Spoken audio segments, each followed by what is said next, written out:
Hi, and welcome. It's Chavi Rappaport here, and Torah Wisdom to Go. The wisdom of Torah is never ending. Take it, listen, and share it with some people.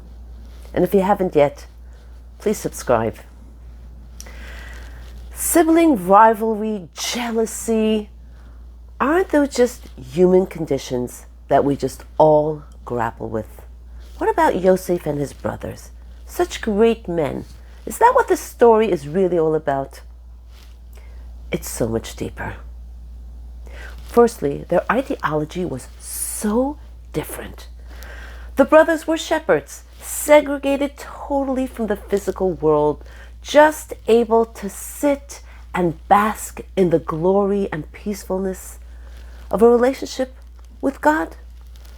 Unhampered, no distractions, just leading an insular life which they thought was ideal.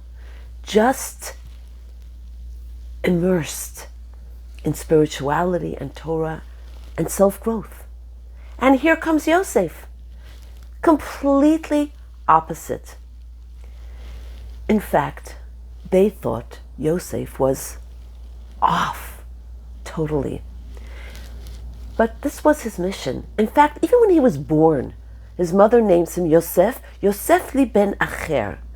Not only another son will be added after him, but ben Acher. His whole trajectory in life was to make a ben, a son, a warm, loving, attached son from an Acher, from someone who is apart, indifferent, aloof,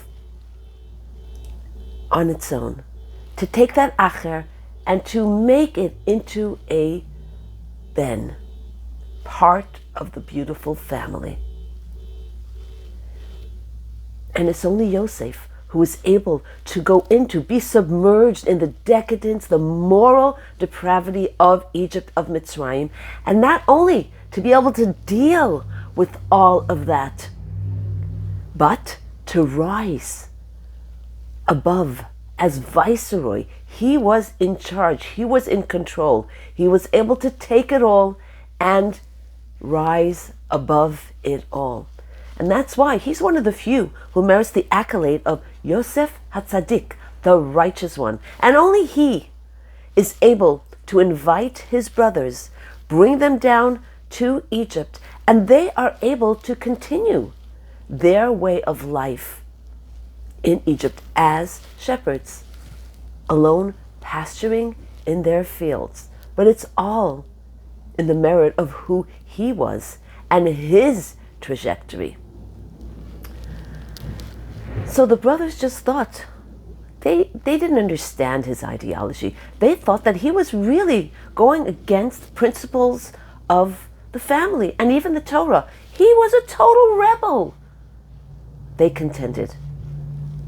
But they were wrong. In fact, Yosef's way of life is not only his. There's always a lesson for us. That's the way we are meant to live. We come to this world to make from an acher, a world that is indifferent, is separate, seems to stand so apart from God and everything that's true. And we need to go out there and make it a ben, make it a son of God, connected, understanding the truth of spirituality, of Torah, and who we are. And it goes further. What about the person who feels so outside the fold? Acher, I'm not interested. Leave me out of this. We need to go out and to warmly invite, embrace this acher, and bring them in bring him in as a son, as a warm, loving, connected, wanted son or daughter of the family. And there's another beautiful lesson, and that is that within our own personal families, we need to allow every child their uniqueness to blossom in the way they were meant to. Like the 5 fingers of the hand, each child is so different. You know, we have one pinky, one ring finger, and yet all merge together into one palm, one hand. And don't we see it now more than ever, celebrating our uniqueness, our individuality and differences totally as a Jewish nation, but now coming together as never before. Let's remain so together in one strong hand, and may we be victorious and see the beauty of our oneness forever and ever more. Have an incredible day.